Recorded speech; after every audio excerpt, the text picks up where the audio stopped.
Ministère de la vérité restauratrice Mivresse avec Dr Gaoudé, tu connaîtras la vérité et la vérité t'affranchira.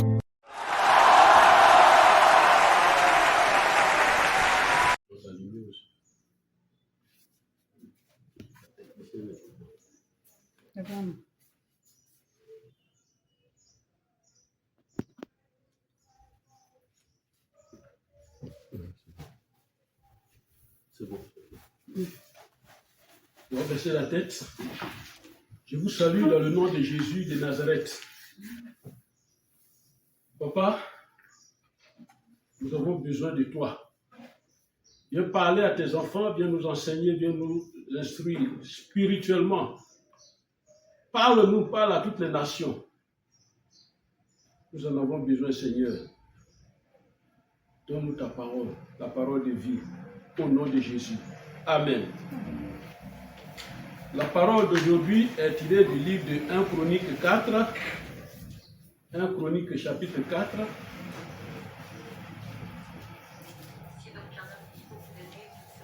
« 1 Chronique 4, versets 9 et 10.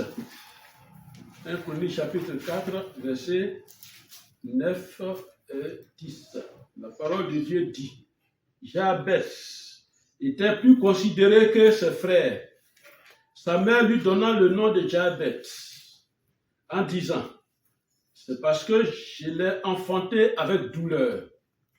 Jabès invoqua le Dieu d'Israël en disant, si tu me bénis et que tu étends de mes limites, si ta main est avec moi et si tu me préserves du malheur, en sorte que je ne sois pas dans la souffrance, au bon point, et Dieu accorda ce qu'il avait demandé.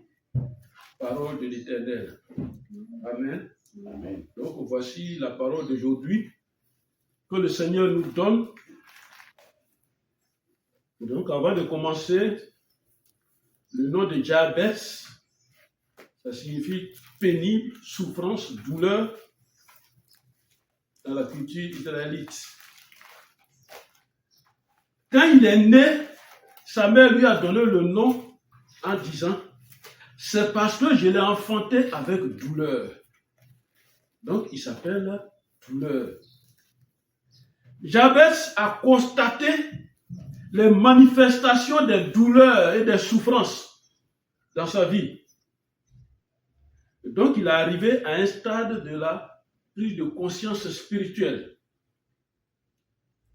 Et il a adressé une prière à Dieu. Parce que sa vie était conforme à son nom. Et il a adressé une prière spéciale à Dieu. Et cette prière est dans le verset 10. On peut relire verset 10. 1 Chronique 4, verset 10. 1 Chronique 4, verset 10. Jabès invoqua le nom d'Israël en disant, si tu me bénis et que tu étendes mes limites, si ta main est avec moi et si tu me préserves du malheur, en sorte que je ne sois pas dans la souffrance, et Dieu accorda ce qu'il avait demandé. Voilà comment Jabès a prié. Il a invoqué le nom de notre Dieu, du Dieu d'Israël. Il a dit, si tu me bénis, parce qu'il voit qu'il n'était pas béni. Qu'est-ce que Jabès a dit dans sa prière? Il a dit à Dieu, si tu me bénis, parce qu'il sait qu'il est loin de la bénédiction. Il dit, si tu étends mes limites, parce qu'il sait que tout est limité dans sa vie. Il va à gauche, ça ne va pas loin. Il fait ça, ça ne va pas loin. Il fait ça, ça ne va pas loin. Alors, il a adressé cette prière à Dieu, parlant de ses limites dans sa vie. Sa vie même était limitée. Il dit, si ta main est avec moi, parce que la main de Dieu ne le protège pas. Il dit, si tu préserves, il dit, si tu me préserves du malheur, en sorte que je ne sois pas dans la souffrance, si tu me préserves du malheur, c'est ce qui m'intéresse, ce qui nous intéresse aujourd'hui. Si tu me préserves du malheur, amen. Amen. Alors, sans terminer sa prière, Dieu lui a accordé ce qu'il a demandé. C'est-à-dire quoi? Dieu a enlevé tout ce qui avait été en rapport avec son nom. Dieu a tout enlevé spirituellement. Parce que Jabez l'a demandé. Amen. Il a demandé. Il a demandé quoi au juste? Quand on regarde dans ces deux versets particuliers, le verset 10, Jabez a demandé quoi au juste? Il dit, Jabez a demandé de le préserver du malheur. Dans le malheur, il y a souffrance, douleur, tout ça, toutes ces peines qu'il a, de le préserver du malheur. C'est ça le thème du jour. Jabez demande, nous allons demander à Dieu de nous préserver aussi. Amen. Amen. Parce que Jabez l'a demandé, il a réussi. Nous allons demander à Dieu de nous préserver. C'est pourquoi il y a quelqu'un qu'on appelle le préservateur. C'est à lui qu'on va apprendre à parler à partir d'aujourd'hui. Le préservateur. Amen. Le préservateur. Celui qui préserve. Amen. Et quand le Seigneur m'a conduit dans ce test, je me suis posé aussi beaucoup de questions par rapport à moi, ma vie, par rapport à tout ce que je ressens, tout ce que je vois. Je dis, mais qui peut te garantir du mal qui pourrait t'arriver, toi qui m'écoutes? Qui peut te garantir du mal qui pourrait t'arriver? Nous vivons dans un monde, dans des familles. Il y a des choses qui nous surprennent. Qui peut te garantir? Qu'est-ce qui peut te garantir? C'est-à-dire, qui peut se porter garant dans le monde invisible contre toi? C'est un monde qui, sans pitié, c'est un monde qui respecte ses lois et ses décisions. Qui peut te garantir? Qui peut te mettre à l'abri de tous ces maux? La parole de Dieu dit, celui qui demeure sous l'abri du Très-Haut. Est-ce que nous sommes sous l'abri du Très-Haut? Qui peut nous garantir, qui peut nous mettre sous l'abri du Très-Haut? Par rapport aux mots qu'on lance. Les mots qu'on a lancés depuis le monde invisible. Nous ne les voyons pas. Même si tu as lancé de flèches dans le monde invisible, ça vient vers toi, tu t'en vas. Tu ne vois même pas, mais tu t'en vas. Pour toi, tout ce que tu vois devant toi, c'est clair. Ça, c'est le monde invisible. Amen. Nous allons partir aujourd'hui au-delà de la protection. Au-delà de la protection. Qui peut te donner l'assurance que le mal, que le malin a planifié contre toi, ne peut pas t'atteindre? Est-ce un féticheur? Est-ce un marabout?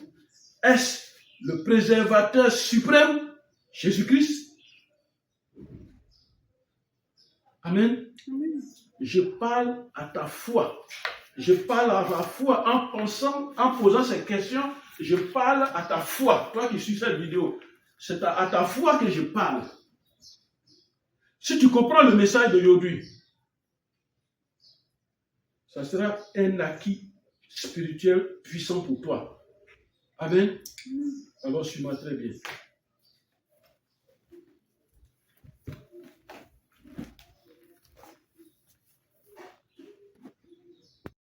Amen. Alors, nous retournons dans le texte. Pour que nous gardons à l'esprit ce que le texte dit dans notre évolution. Le texte dit, Jabez était plus considéré que ses frères. Déjà même, il y a problème dans la famille. Sa mère lui donnant le nom de Jabez en disant, c'est parce que je l'ai enfanté avec douleur. Jabez invoqua le Dieu tout d'Israël en disant, si tu me bénis et que tu étends mes limites, si ta main est avec moi, et si tu me préserves du malheur, de sorte que je ne sois pas dans la souffrance, il n'a pas fini, et Dieu accorda ce qu'il avait demandé. Amen. Je rappelle que le thème de ce message, c'est le préservateur. Le préservateur. C'est celui qui te préserve de quelque chose de mal. C'est biblique. Toi qui m'écoutes, Je désire que tu arrives à ce niveau de conscience que Jabez a atteint. Jabez n'a pas dit, comme mon nom est Jabez, il est douleur, il est malheur, il est souffrance, mais quand même je vis, alors je m'en fous, je porte mon nom, je vis. Jabez n'a pas changé le nom Jabez, mais il a changé l'influence de ce nom. Amen. Et il a atteint ce niveau-là. Alors, fais l'effort d'atteindre ce niveau de conscience, toi qui suis cette vidéo. Quel est ton état actuellement? Que vis-tu actuellement? Il y a de mauvaises choses qui nous arrivent. Nous tous. Des mauvaises choses qui nous surprennent. Est-ce que c'est la volonté de Dieu? Des choses qu'on n'arrive pas à comprendre. On se demande comment faire dans ce cas. Qu'est-ce qu'il faut faire? C'est arrivé d'abord à Jabez. Il est né, ça y est là déjà. Avant sa volonté, ça y est là déjà. Et même contre sa volonté, ça y est là déjà. Amen. Avant les limites, avant les souffrances, les malheurs, Jabez avait tout ça déjà. Avant que tout cela ne t'atteigne, que fais-tu? Amen. Qu'est-ce que tu fais? Quand on est chrétien, il y a des choses qu'on doit connaître. Pourquoi attendre que ça m'arrive et que je le vive avant de prier? Allons dans le livre des Actes. Allons dans le livre des Actes. Pourquoi les choses doivent m'arriver? Et c'est là maintenant que je vais me rendre compte que, voilà, c'est des choses, non, ça m'est arrivé. Allons dans le livre des Actes. Actes chapitre 4. Actes chapitre 10, pardon. Acte 10, verset 38. Il dit la parole de Dieu. Acte 10, verset 38. Il dit, vous savez comment Dieu a oint du Saint-Esprit et de force Jésus de Nazareth qui allait de lieu en lieu, faisant du bien, guérissant tous ceux qui étaient sous l'empire du diable, car Dieu était avec lui. Quelque chose d'important dans ce verset. Ne sais-tu pas que la terre est sous l'empire ou l'emprise du diable? En disant que la terre est sous l'emprise du diable, ça veut dire que le malheur, la souffrance, les difficultés, les douleurs seront dans la vie de chaque personne. Ce n'est pas quelque chose à apprendre à quelqu'un. Ça y est déjà dedans. Ça va être dedans. Qu'on veuille ou pas, il y a quelqu'un qui s'appelle le diable, qui travaille contre les hommes. C'est pas toi seulement. Il travaille contre les hommes. Et il a tous ses plans. Amen. Mais Dieu nous a promis quelque chose. Une parole très importante. Dans 2 Thessaloniciens 3, verset 3, il a dit, le Seigneur est fidèle, il nous affermit et nous préservera du malin. Amen. Le Seigneur est fidèle. Quand on dit il est fidèle, ça veut dire qu'il respecte ce qu'il dit. Il ne change pas de comportement.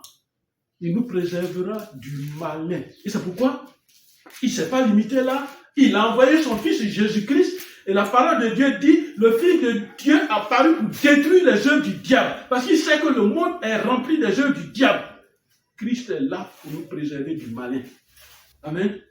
On peut se lever contre toi, on peut se lever contre moi. On peut faire tout ce qu'on veut. Rien n'empêche de faire tous les plans. Mais Jésus dit, il nous préserve du malin. Amen. Dieu a promis nous préserver des accidents. Il a prévu. Ce n'est pas payant, ce n'est rien. Il a prévu ça. Nous préserver des accidents. Pardon. Nous préserver des souffrances.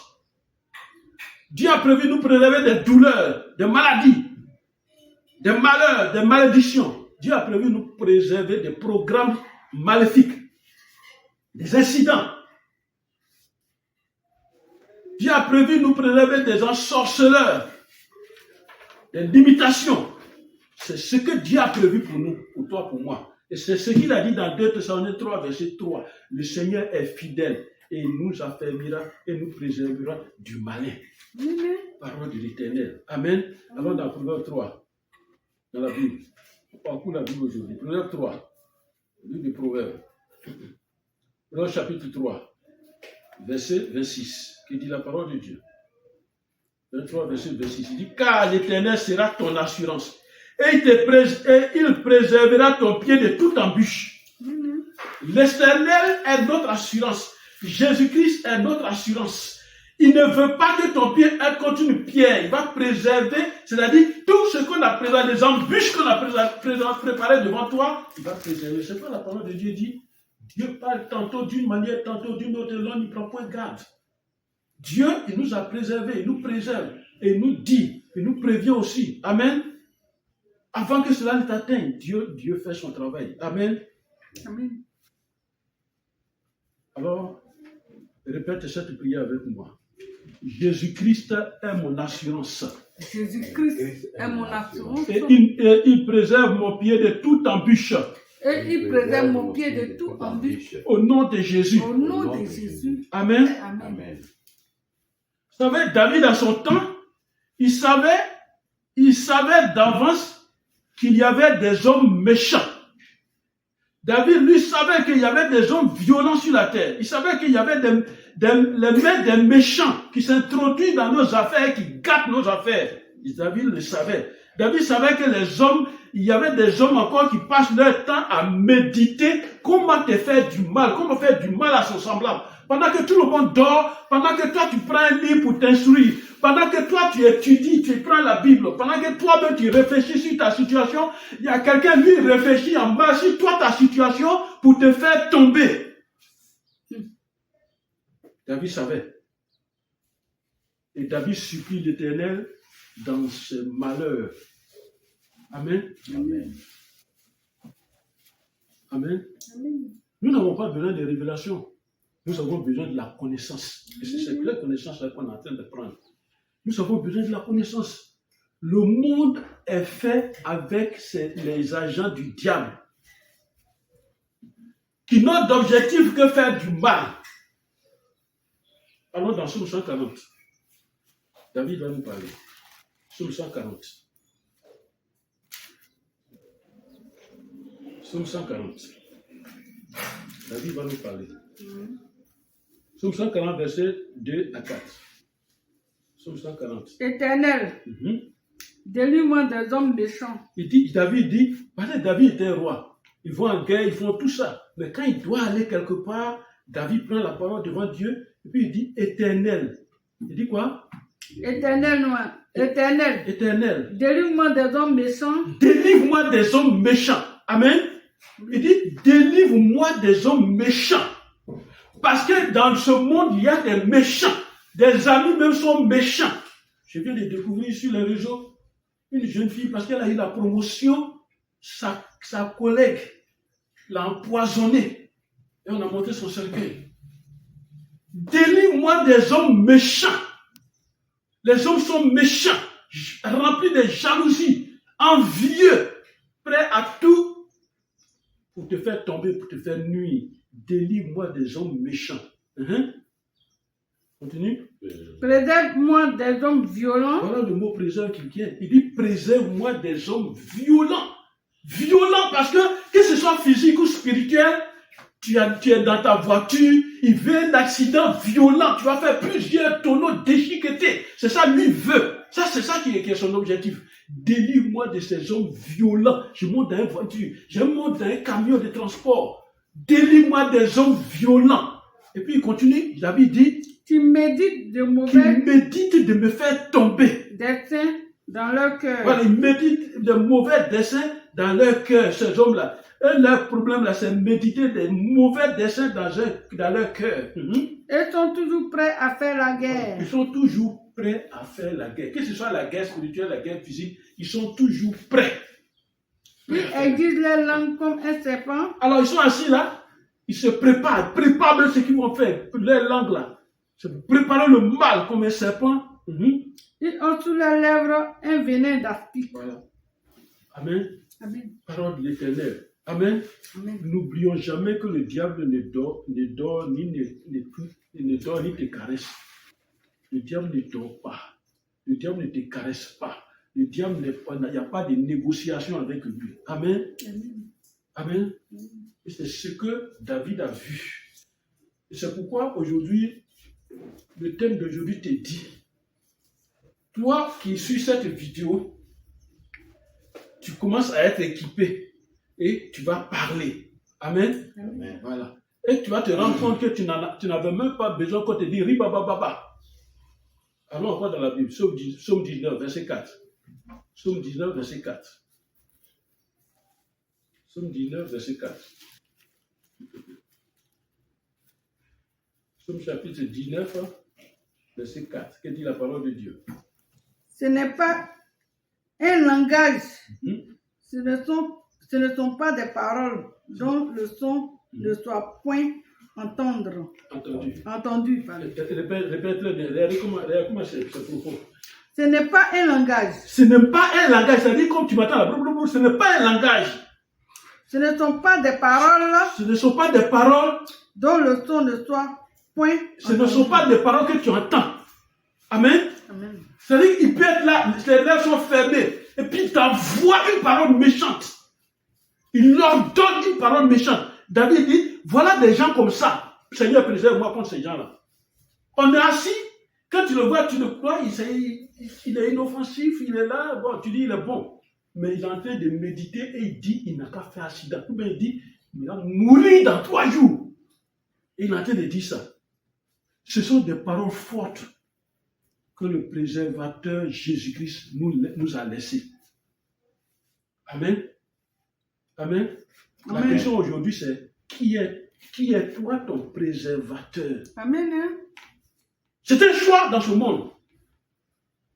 Jésus ou bien le diable. Jésus ou bien la montagne de ton village. Jésus ou bien la rivière de ton village. Jésus ou bien le masque ou bien les coutumes de ton village. Jésus ou bien un homme ou bien un pasteur. Qui est ton préservateur? Amen. Amen.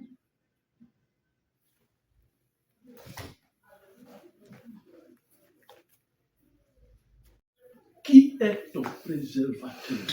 Jésus ou le diable? Le diable ne peut jamais te préserver de quoi que ce soit. Il ne peut jamais te préserver de quelque chose. S'il a enlevé l'accident, c'est qu'il a programmé encore quelque chose qui est semblable, parce que c'est déjà décidé. Le diable ne peut jamais changer. Amen. Jésus, avant de quitter la terre, a dit, Père éternel, je te prie. Il dit, Père éternel, je ne te prie pas de les ôter du monde. Il parle de nous. Je ne te prie pas, la prière que je suis en train de faire, je ne suis pas en train de te demander de ôter les hommes du monde. Mais quoi? Mais de les préserver du mal. C'est la dernière prière, la dernière parole qu'il a adressée à son Père avant de quitter. Jean 17, verset 15. Je ne te dis pas de les ôter du monde, mais je te demande de les préserver du mal. Donc ça veut dire quoi? Non seulement lui-même il fait pour nous, mais il demande à son Père aussi de nous préserver du mal. Jésus te préserve du mal. Amen. Dieu te préserve du mal. Amen. L'Éternel te préserve du mal. Amen. Au nom de Jésus. Amen. Nous sommes dans un monde qui appelle mal bien. Et c'est dans ce monde-là que nous sommes. Nous sommes dans un monde d'oppression, d'injustice, de destruction. Un monde rempli de maux. Jésus a demandé au Père de nous préserver du mal. Et il le fait. Et il le fera toujours. Amen. Alors pourquoi cet enseignement encore aujourd'hui? Avant de commencer une journée, suis-moi très bien. Ne dis jamais, je suis en retard, mais qui est le maître du temps et des circonstances? C'est Dieu. Ne dis jamais, je suis en retard, alors je cours.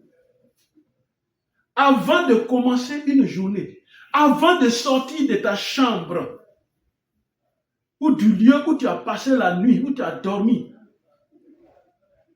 demande à Jésus de te préserver d'eux. Amen. Amen. Amen. C'est important. Demande à Jésus de te préserver d'eux. Alors, pour être en phase avec lui, il a fait parler Jacques. Dans Jacques 1, verset 24, on va lire Jacques 1, verset 24. Il a fait parler Jacques.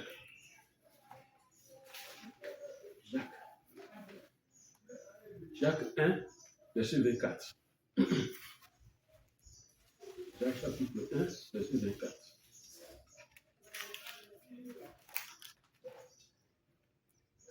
Jacques 1, verset 24.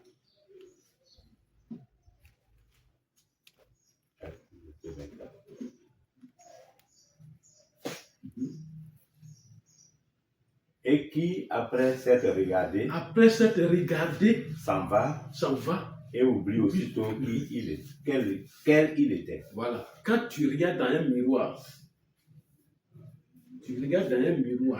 tu te vois toi-même. Mais après, tu vas oublier, tu oublies l'image. C'est ce que Jacques veut nous présenter. Les choses qui sont dans la vie, les mauvaises choses de la vie. La vie est remplie de beaucoup de choses. Ne te lève pas comme ça parce que tu crois que tout est... Là où tu es, ça va. Là, tu te regardes, ça va, et puis tu t'en vas. Non, je suis bien habillé, ça va. Puis tu te lèves, tu t'en vas. Mais le diable, lui, s'en fout de tout ça. Amen. Amen. Qui est ton préservateur? Qui te préserve de ce mal? C'est qui? Amen. Amen. Qui est ton préservateur? La Bible nous parle. Jude 1, verset 24. La Bible nous parle. Or, à celui qui peut nous préserver de toute chute et nous faire paraître devant sa gloire irrépréhensible et dans l'allégresse, à Dieu seul, notre Seigneur, par Jésus-Christ notre Seigneur, soit gloire, majesté, force et puissance, dès avant et tous les temps, et maintenant et dans tous les siècles. Amen. Amen. Il dit, or, à celui qui peut nous préserver, celui qui peut vous préserver, donc celui qui peut nous préserver de toute chute et nous faire paraître devant sa gloire irrépréhensible, une gloire irrépréhensible, et dans l'allégresse. C'est Jésus qui peut faire ça. Amen. Amen. Aucun fétiche ne peut te préserver du mal. Toi qui suis cette vidéo.